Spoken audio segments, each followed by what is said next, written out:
शैतानिर्रजीम बिस्मिल्लाहिर्रहमानिर्रहीम वला तुअ्तुस्सुफ़हाअ अम्वालकुमुल्लती जअलल्लाहु लकुम क़ियामा वर्ज़ुक़ूहुम फ़ीहा वक्सूहुम वक़ूलू लहुम क़ौलन मअरूफ़ा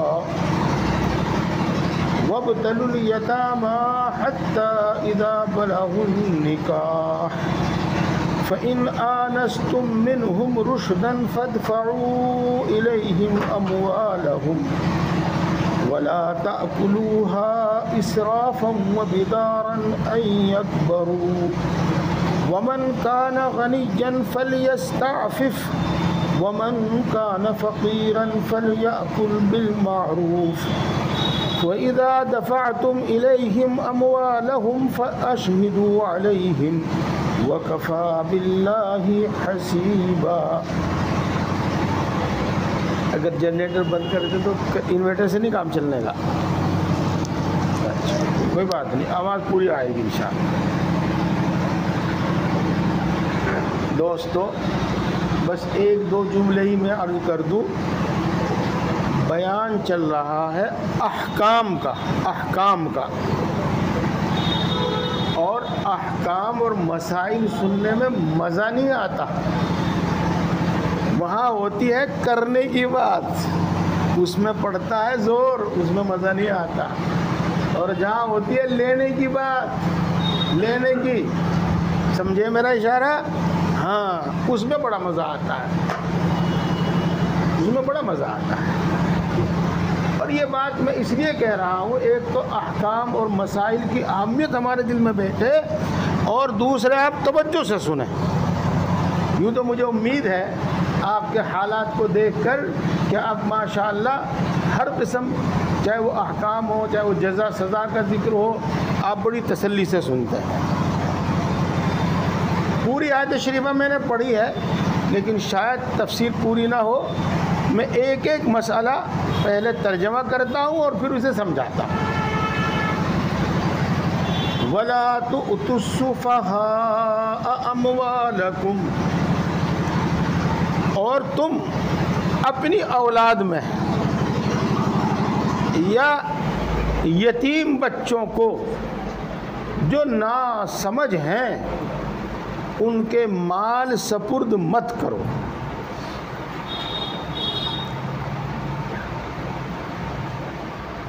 पिछले हफ्ते एक मसला बताया था कि अगर बाप के इंतकाल से पहले उसको मौका मिल जावे कि वो अपनी औलाद के लिए, नाबालिग बच्चों के लिए कोई वसी मुकर्रर कर दे, कोई ज़िम्मेदार मुकर्रर कर दे।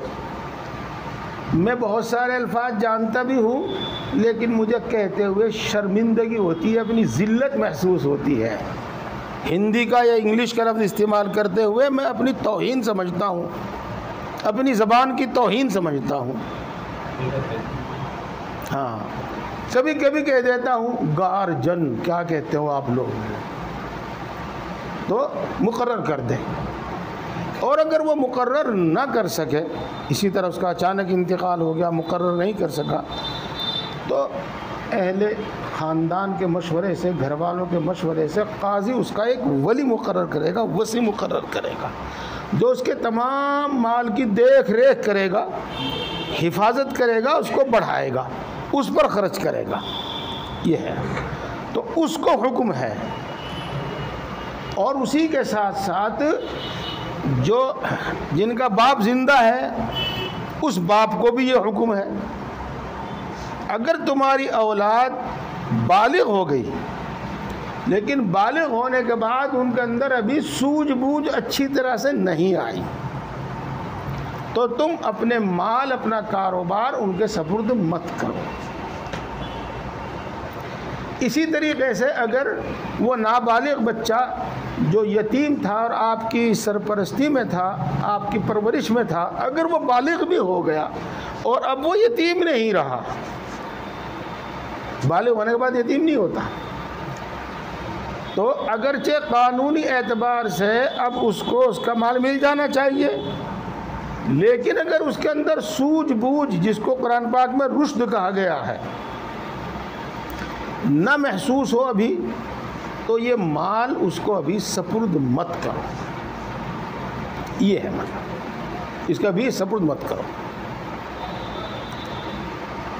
बाद बच्चे बड़े होशियार होते हैं और बाद बच्चे बड़े लापरवाह होते हैं। ये हमारी आंखों के सामने है। होशियार बच्चों के क्या काम होते हैं वो आपको मालूम है, और लापरवाह बच्चों के काम क्या होते हैं? वह खेल रहा तो खेल रहा, दुकान खुली पड़ी तो पड़ी रहो, भैंस को घास गिरा नहीं सही, वो तो अपने साथ खेलने से मतलब, उसको तो दोस्तों के साथ घूमने से मतलब, पिकनिक पर जाने से मतलब उसको तो। उधर तो ये हाल है। और उधर ओहो, अब तो नए मॉडल का मोबाइल आ गया है, वो वही लेना। कितने का? 70 का मिलेगा, 90 का क्यों ना मिले, 1 लाख का क्यों ना मिले। तो इस तरीके से काम की कोई परवाह नहीं है, और फजूल खर्च करने में वो अपना बड़ाई और फख्र समझता है। तो अभी ये होशियारी, सूझबूझ इसके अंदर नहीं आई। अगर ऐसी औलाद आपकी हो तो आप भी उसको कारोबार सपुर्द मत करो। और अगर वो यतीम बच्चा आपकी परवरिश में था और बालिग होने के बाद भी वो ऐसा ही है, तो उसको भी अपना माल सपुर्द मत करो। वला तु'तुस्सुफहा अमवालकुम, आगे इससे मुताल्लिक़ कुछ बात आएगी, मैं वहाँ बताऊँगा। अब आगे चलते हैं। अल्लती जअलल्लाहु लकुम क़ियामा, वो माल, सुनो, वो माल उनके सपुर्द मत करो जिस माल को अल्लाह तबारक व तआला ने आपकी ज़िंदगी के लिए ऐसा बनाया है जैसे आपके जिस्म और वजूद में रीढ़ की हड्डी। वो माल उनके सपुर्द मत करो जिस माल को अल्लाह ताला ने आपकी ज़िंदगी के लिए ऐसा बनाया है जैसे आपके जिस्म और वजूद के वास्ते रीढ़ की हड्डी। रीढ़ की हड्डी के बगैर खड़ा नहीं हो सकता, कुछ नहीं होता। हाँ, क़ियाम कहते हैं उस चीज़ को जिस पर आपका वजूद मौकूफ़ है, जिस पर किसी चीज़ का वजूद मौकूफ़ है। तो माल को अल्लाह तबारक व तआला ने इंसानों के वास्ते ऐसा बनाया है जिस पर उनकी ज़िंदगी मौकूफ़ है। तो तुम वो माल उन ना समझ बच्चों के सपुर्द मत करो। यहाँ तक भी बात समझ में आ गई होगी, लेकिन हो सकता है बाज़ भाइयों के दिमाग में कुछ दूसरी वीडियो चल पड़ी हो। मौलवी साहब आप क्या कह रहे? हमने तो आज तक मौलवियों से, मुफ्तियों से, वाज़ तकरीर करने वालों से, किताब लिखने वालों से माल की बुराई और माल की मजम्मत ही सुनी। ऐसी बात तो हमने अपनी ज़िंदगी में सुनी भी नहीं। हम तो बूढ़े हो गए, हम ऐसी बात तो हमने सुनी भी नहीं कभी। हाँ, ये गलती है आपकी। आप ऐसी मजलिसों में नहीं गए, आप ऐसे लोगों के पास नहीं गए जो आपको ऐसी बात सुनाते, इसलिए नहीं सुनी। मेरे दोस्तों, इसमें कोई ताज्जुब की बात नहीं है। माल पर ज़िंदगी मौकूफ़ है, इसलिए हमें हुक्म दिया गया है कि माल को फजूल खर्च मत करो। पता नहीं कब नंबर आवेगा 15वें पारे में। अल्लाह ताला इरशाद फरमाते हैं कि खैर खैरात भी करो, अपने क़राबतदार रिश्तेदार जो हैं उनको भी दे दिया करो ज़रूरत के वक्त है। लेकिन इस खैर खैरात करने में और क़राबतदारों को देने में फजूल खर्ची मत करो। वआतुल यतामा अमवालहुम, नहीं, वआतिल क़ुरबा हक़्क़हु वल मिस्कीन वब्न सबील वला तुबज़्ज़िर तबज़ीरा, इस तरह पर है। वला तुबज़्ज़िर तबज़ीरा, क़राबतदार को भी दो, मिस्कीन को भी दो, मुसाफिर को भी दो, लेकिन इन लोगों को देने में भी फजूल खर्ची मत करो। आगे चल कर जहाँ की मैंने याद पढ़ी ना, उन्हीं आयतों में 2-3 आयतों के बाद है कि तू अपने हाथ को ना तो यूं गर्दन से बांध ले और ना तू उनको यूं खुले छोड़ दे, बल्कि दरमियानी चाल चल। ना कंजूसी बरतो, ना फजूल खर्ची करो, बल्कि दरमियानी चाल चलो। ये कुरान पाक का हुक्म है। जब ये बात शुरू हो गई तो मैं थोड़ी सी सुनाऊंगा, ज़्यादा नहीं सुनाने का आपको। एक हदीस पाक है कि अल्लाह तबारक व तआला तुम्हारे आपस में बहस करने को नापसंद करता है। वो जीतेगा, वो हारेगा, वो ऐसा है कि नहीं, वो ऐसा नहीं, वो तो वो ऐसा है। खाम कहेंगी जो बहसें हमारे यहाँ बैठ के चल जाती है ना, फजूल बहसें, तो अल्लाह ताला इस तरह की बहस को नापसंद करता है। और इसी तरीके से अल्लाह तबारक व तआला माल उड़ाने को नापसंद करता है। युबग़िज़ुल क़ील वल क़ाल व इज़ाअतल माल, ये हदीस पाक के अल्फाज़ है। तो माल अल्लाह की निगाह में, शरीयत की निगाह में ऐसी अहम और ऐसी कीमती चीज़ है। और ज़्यादा क्या बताऊँ मैं आपको, एक छोटा सा मसला बताऊँ। हम सफ़र में हैं और हमारे पास वज़ू करने के वास्ते पानी नहीं है। हमने देखा कि फ़लाँ शख्स पानी लिए बैठा, हम उसके पास गए, भाई एक बोतल पानी दे दे। अब हाँ ले लो, 50 रुपए की मिल रही, कितने की? 20 रुपए की। और वो कितने की बेच रहा? 50 रुपए की। अब देखो अपनी जेब, आपके पास 50 रुपए हैं या नहीं? अगर आपके पास आपकी ज़रूरत से ज़्यादा 50 रुपए हैं तो भी 50 रुपए का पानी ख़रीद कर वज़ू करना ज़रूरी नहीं आपके दिन में। जायज़ तो कहता नहीं, ज़रूरी नहीं, तयम्मुम कर लो। ये 30 रुपए फालतू जो मांग रहा है ये मत दो, तयम्मुम कर लो। यहाँ तक मसला किताबों में लिखा है। कुलू वशरबू ला तुसरिफू, खाओ पियो, अच्छा खाना चाहो अच्छा खाओ, घटिया खाना चाहो घटिया खाओ, जूस पीना चाहो जूस पियो, को जो खाने को तुम्हारी तबीयत चाहे खाओ, लेकिन इसमें इसका ध्यान रखो कि फजूल खर्ची तक नौबत ना पहुँचे। जिसको माल उड़ाना कहते हैं, वहाँ तक नौबत ना पहुँचे। ये कुलू वशरबू वला तुसरिफू इन्नल्लाह ला युहिब्बुल मुसरिफीन, फजूल खर्च करने वालों को और फजूल माल उड़ाने वालों को अल्लाह पसंद नहीं करता। तो प्यारे भाइयों दोस्तों, माल बड़ी अहम और बड़ी कीमती चीज़ है। इस माल से हमारी दुनिया तो बनती ही है, इससे हमें जन्नत भी मिल जाती है, इससे अल्लाह भी राज़ी हो जाता है। जी हज बगैर पैसे को तो होगा नहीं, अल्लाह के दीन की नुसरत बगैर पैसे के तो होगी, माल से होगी। हाँ, और एक किस्सा इसी से मुताल्लिक़ है। ग़ज़वा तबूक था ना, जैशुल उसरा, ग़ज़वा तबूक, जिसमें बड़ी तंगदस्ती थी और एक ट्रेंड शुदा तरबियत याफ्ता एक बादशाह की हुकूमत से पहला मुकाबला था सहाबा का, और लंबा सफ़र था। तो रसूलुल्लाह सल्लल्लाहु अलैहि वसल्लम ने जिहाद के लिए चंदे का ऐलान किया कि जिहाद में चंदा दो, पैसा दो। ये वही मौका है जिसको हम और आप बार बार सुनते हैं कि हज़रत अबू बकर सिद्दीक़ रज़ियल्लाहु ताला अन्हु अपना घर का सारा माल समेट के ले आए थे, जो भी कुछ था।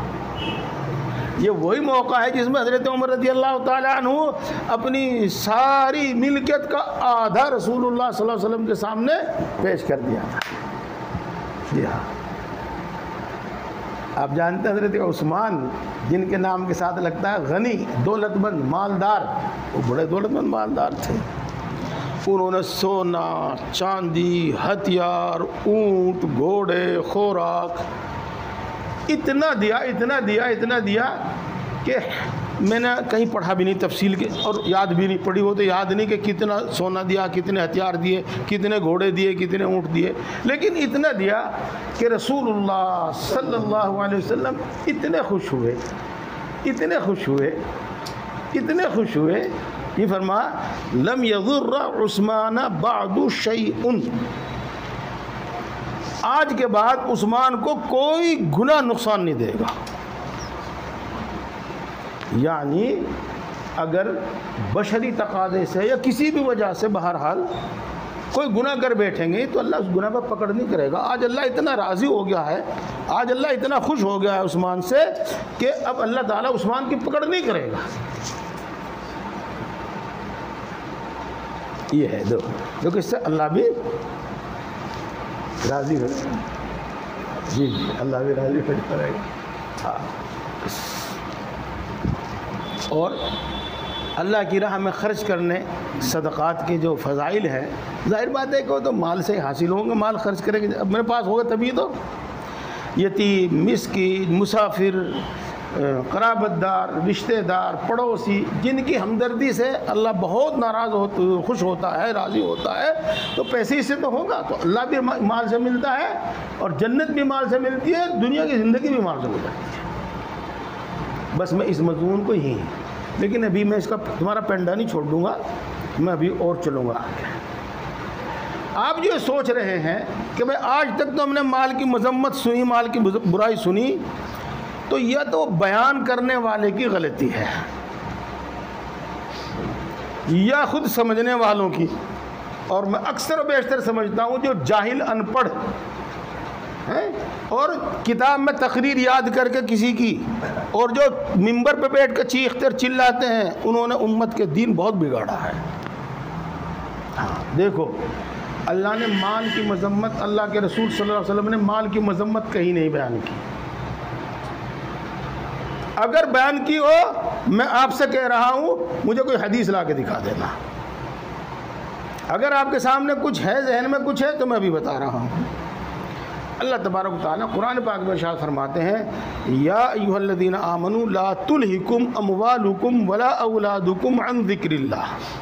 अक्सर व बेशतर लोग इस आयत शरीफा को पढ़कर तकरीर करते हैं। अल्लाह ने इसमें माल की मजम्मत नहीं बयान की। अल्लाह रब्बुल इज़्ज़त ने इसमें माल की खासियत बयान की, माल की तासीर बयान की। मेरे अल्फाज समझे भाई, माल की खासियत बयान की, माल की तासीर बयान की। क्या? ए ईमान वालो, तुमको तुम्हारी औलाद और तुम्हारे माल अल्लाह से गाफिल न कर दें। तो माल की खासियत है अल्लाह से गाफिल करना, जो आंखों देखी जाती है। तो अल्लाह तबारक व तआला में इससे आगाह कर रहे हैं, अगर तुम्हारे पास माल है तो तुम उसके साइड इफेक्ट, क्या कहते हैं इसको, मज़र्रत, साइड इफेक्ट से बचो, उसकी मज़र्रत से बचो। और उसका नुकसान जो है, उसका साइड इफेक्ट जो है वो है अल्लाह से गाफिल करना।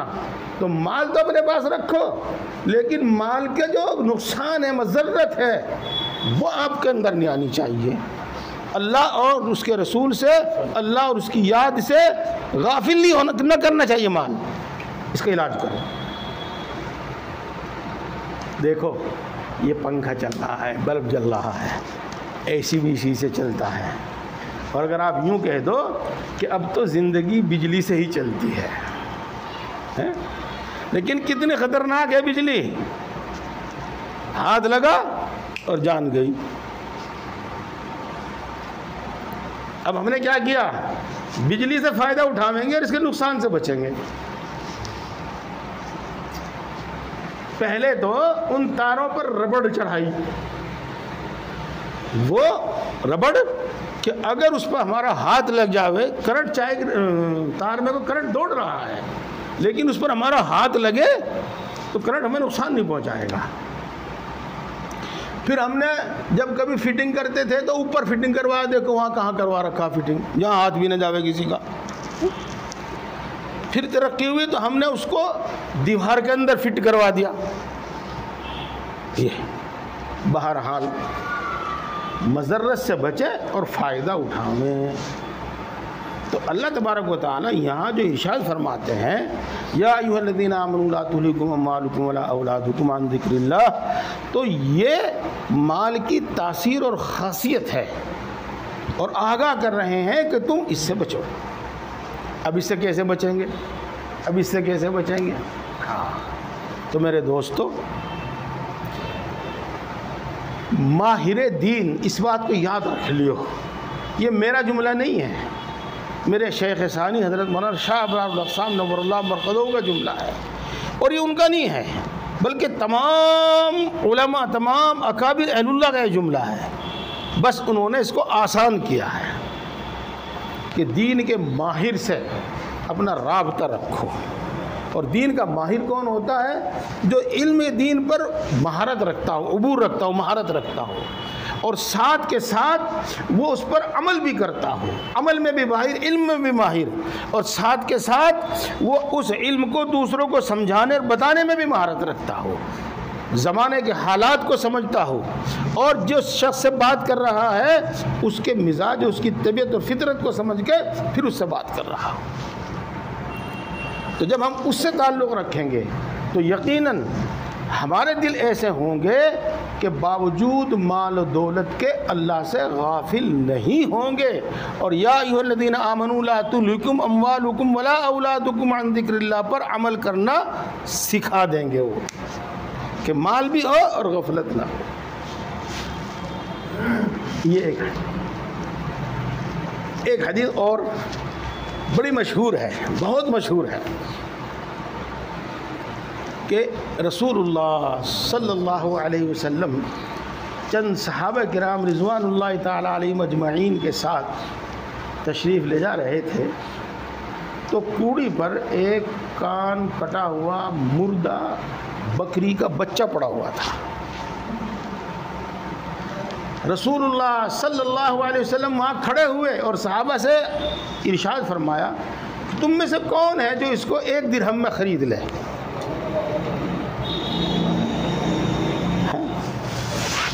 सहाबा ने अर्ज़ किया, ए अल्लाह के रसूल, दिरहम तो बहुत बड़ी चीज़ है, अगर कोई हमें यूँ कहे तो इसको फ्री में उठा के ले जाए, हम तो जब भी नहीं हाथ लगाएंगे इसके।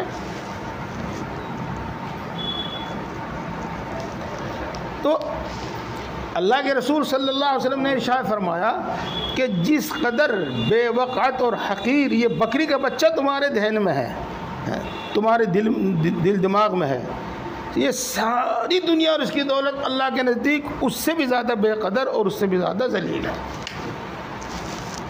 बिल्कुल सही है बात, पक्की, लेकिन ये मेरे और आपके नज़दीक नहीं, अल्लाह के नज़दीक है। अल्फाज हदीस के समझे, अगर कहो तो दोबारा कहूँ, अल्लाह के नज़दीक है वो बेकदर। और उसका मतलब ये है कि अगर आप सारी दुनिया के भी मालिक हैं, तो आप इस सारी दुनिया के मालिक होने से अल्लाह के महबूब और अल्लाह के मुकर्रब नहीं बनेंगे। अल्लाह का कुर्ब, अल्लाह की नज़दीकी हासिल नहीं होगी। जैसा कि आपने देखा होगा यहाँ, और हम आपको अपने आंखों देखा, किस्सा बता मैं, यही था बैंक, कैनरा बैंक, मैं भी कैनरा बैंक में था। वकील सईद साहब आ गए और मैनेजर साहब भी यूँ सीधे खड़े हो गए, और फला भी यूँ सीधे खड़े हो गए, फला भी यूँ खड़े हो गए। ये आप समझते होंगे क्यों खड़े हुए? इस वास्ते कि उनका बैंक बैलेंस यहाँ बहुत ज़्यादा है, इसलिए खड़े हुए वो। तो किसी की दौलत ज़्यादा होने से, किसी का बैंक बैलेंस ज़्यादा होने से, या किसी के पास हुकूमत होने से अल्लाह के यहाँ कोई कुर्ब नहीं बढ़ेगा, एक बाल के बराबर नहीं बढ़ेगा। अगर लिया जाए माल को, तो जब इस माल से अल्लाह का कुर्ब जब बढ़ेगा जब वो इस माल को अल्लाह की मर्ज़ी में खर्च करेगा।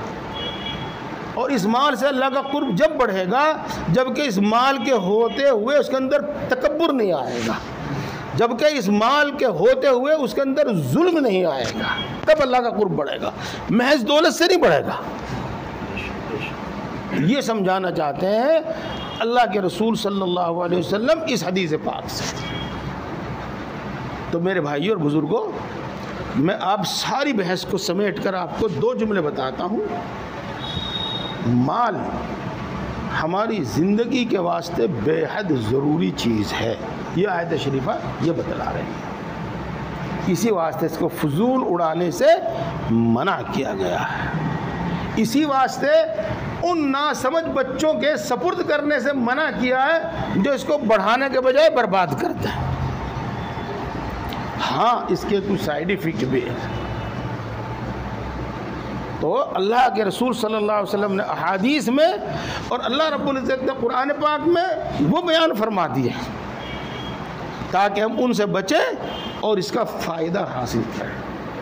इस माल से जैसे दुनिया में सही ज़िंदगी गुजारी जाती है, इससे आखिरत भी ख़रीदी जाती है, जन्नत भी ख़रीदी जाती है, जैसे कि अभी आपने सुना। और ये कितना भी हकीर है, कितना भी हकीर है, वो कुछ न कुछ समझाने के वास्ते है। मिसाल के तौर पर जो मैंने अभी आपको बकरी के बच्चे वाली बात बताई है, ये है अल्लाह तबारक व तआला अपने बहुत सारे नेक बंदों को माल दौलत से बस महरूम ही रखते हैं, ज़रूरत के मुताबिक देते हैं। ये इस वास्ते के अल्लाह ये चाहते हैं कि मैं इसको इस माल के बजाय जन्नत दूँ, मैं इसको इस माल के बजाय अल्लाह का अपना कुर्ब और नज़दीकी दूँ, वो ये चाहते हैं। हाँ, बस इसी पर मैं इत्तेफा करता हूँ। उम्मीद के बाद पूरी समझ में आ गई होगी। अब मैं कहता हूँ फिर कि तुम ना समझ लोगों को उनके माल सपुर्द न करो जिस माल को अल्लाह तबारक व तआला ने तुम्हारे वास्ते ऐसा बनाया है जैसे तुम्हारे जिस्म के वास्ते रीढ़ की हड्डी। वर्ज़ुक़ूहुम फ़ीहा वक्सूहुम, हाँ तुम उनको खिलाओ पिलाओ, तुम उनको पहनाओ, उनके खिलाने में कमी ना करो, उनके पहनाने में कमी ना करो, बल्कि खिलाने पहनाने से भी आगे वो ना, एक तो है खाना पीना खिलाना, एक है खिलाना खेल तमाशा खेल, उसमें भी कमी ना करो। जहाँ तक तरबियत में के लिए ज़रूरी है वो खेल भी खिलाओ उनको, हाँ, लेकिन माल सपुर्द ना करो। ये बात होगी।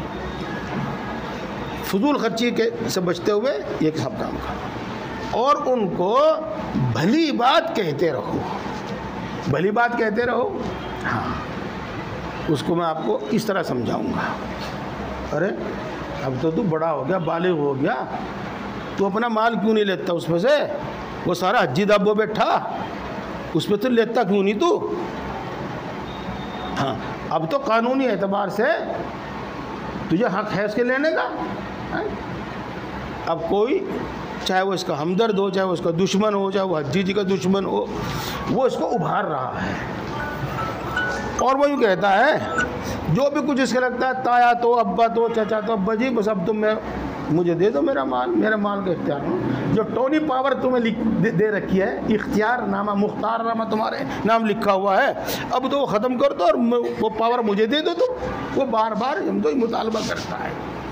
तो ऐसे वक्त में जब आप ये फैसला कर रहे हैं कि ये अभी इसका अहल नहीं हुआ, तो उसको नर्म बात कहो, समझाने बुझाने वाली बात कहो।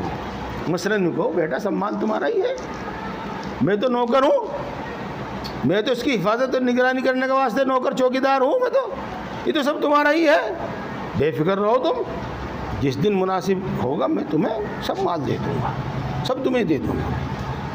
ये तो भली बात कहो, समझाने वाली बात कहो, ये है। अच्छा जी, बात हो गई। वब्तलुल यतामा हत्ता इज़ा बलगुन निकाह, और तुम यतीम बच्चों को आजमाते रहो हत्ता कि वो निकाह की उम्र को पहुंच जावे, यानी बालिग हो जावे। फ़इन आनस्तुम मिनहुम रुशदन फदफ़ऊ इलैहिम अमवालहुम, बस अगर तुम उनके अंदर सूझबूझ और होशियारी महसूस करो तो उनका माल उनके सुपुर्द कर दो। बात वही है जो मैंने आपको बताई है।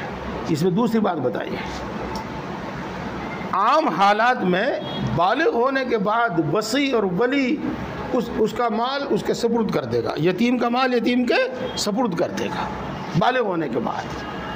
अब बालिग कब होता है बच्चा, ये एक बहस है, बात लंबी चलेगी। देखो, बालिग होने के वास्ते शरीयत में तमाम उलमा के नज़दीक कोई उम्र मुकर्रर नहीं है, कोई उम्र मुकर्रर नहीं है, बल्कि जब बालिग होने की अलामतें पाई जाएं तो बालिग मान लिया जाता है, ये है। और उनमें से एक बड़ी अलामत जिसको हम कहते हैं ना एहतलाम होना, सुपनदोश सोते में वो निकल जाना, बिलफरज अगर उसका निकाह हो गया तो उसकी बीवी को हमल ठहर जाना, ये उसकी अलामत है। दाढ़ी का निकलना, बगल के बाद बाल निकलना, ये अलामत नहीं है।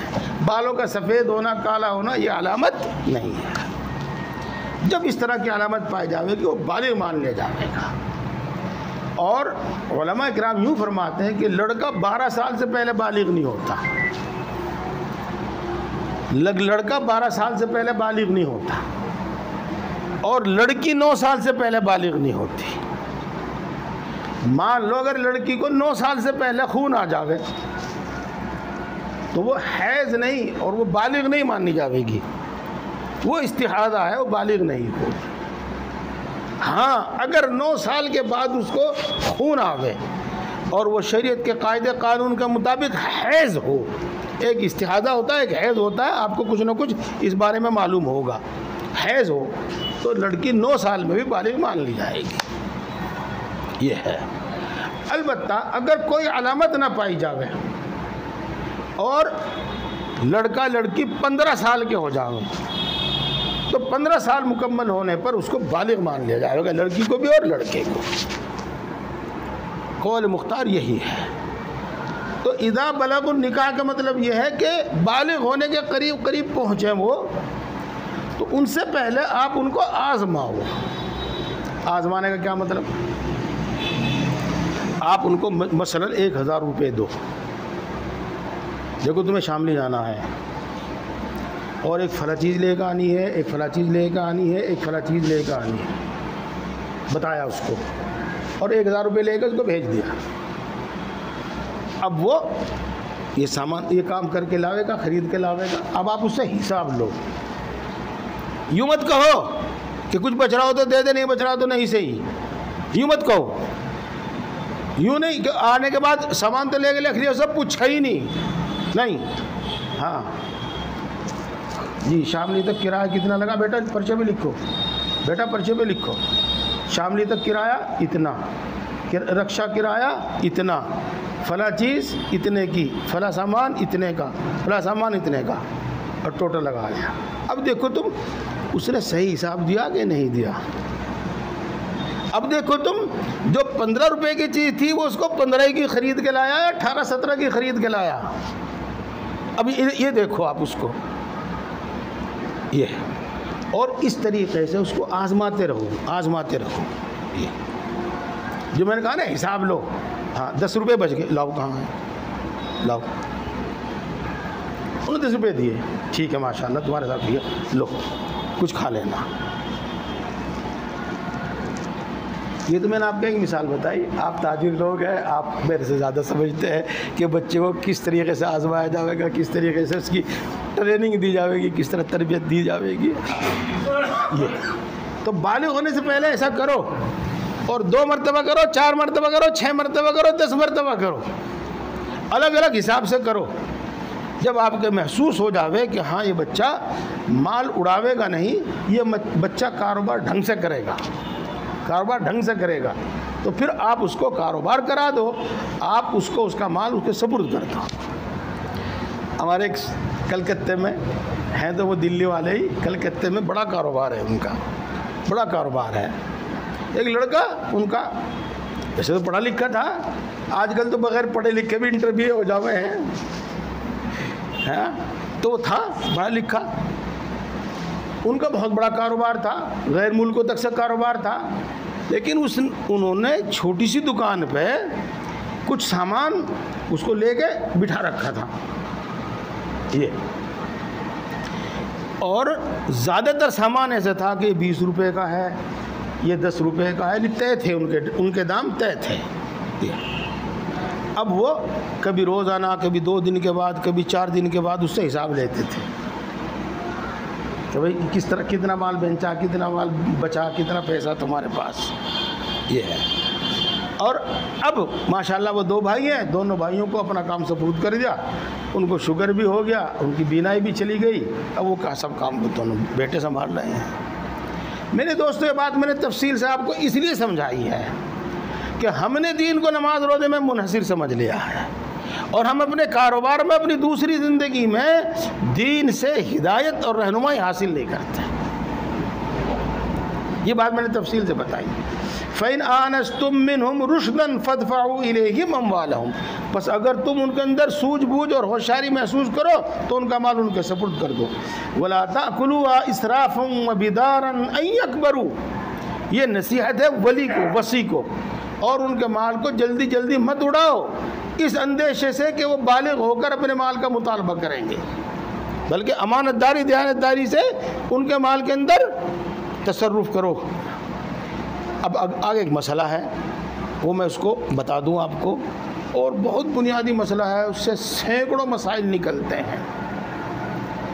जिस शख्स को वसी और वली मुकर्रर किया गया है, अगर उसके पास गुंजाइश है और वो अपने तमाम अखराजात खुद अपनी आमदनी से चला सकता है, तो इस वली का, वो इस बच्चे का, इस यतीम बच्चे का जो वो इंतज़ाम करेगा, कारोबार का देखभाल करेगा, उसकी कोई उजरत नहीं लेगा और उसमें से कोई नफ़ा और फ़ायदा नहीं उठाएगा ये। और अगर उसका अपना कोई कारोबार ऐसा नहीं है, अपनी कोई आमदनी ऐसी नहीं है, तो वो फिर इसकी निगरानी और देखभाल की वजह से अपने ख़र्च के वास्ते एक दरमियानी किस्म का ख़र्च ले सकता है।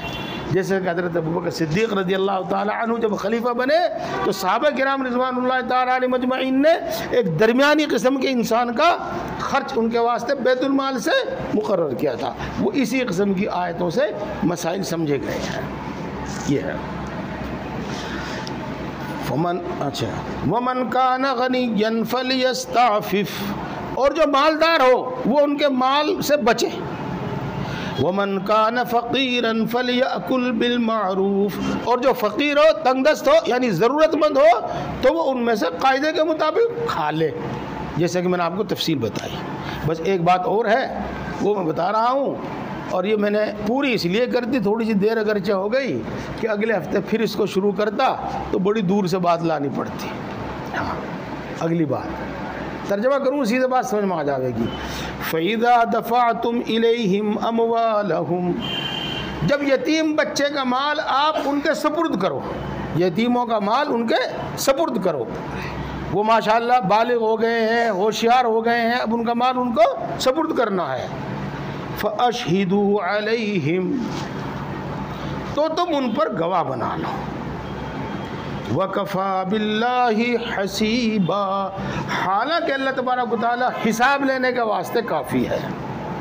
अगरचे तुम्हारा हर अमल रजिस्टर में लिखा जा चुका है, लिख लिया है, और अल्लाह को सब कुछ मालूम है, तुम अमानतदार हो, दयानतदार हो या ख़यानतदार हो, सब मालूम है, लेकिन जब दुनिया में तुम उनका माल उनके सपुर्द करो तो गवाह बना लो।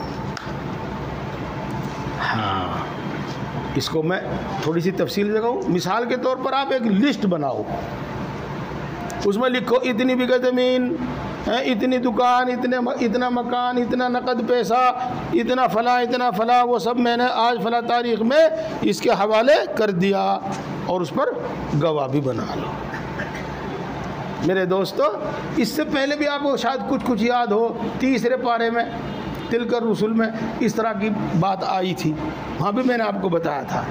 अपने मामलात, ख़ास तौर से कारोबारी मामलात, ख़ास तौर से वो मामलात जिनको बाद तक याद रखा जाता है, बाद तक उन्हें ज़रूरत पड़ जाती है, उनको लिख लिया करो और उन पर दस्तखत और गवाह ले लिया करो।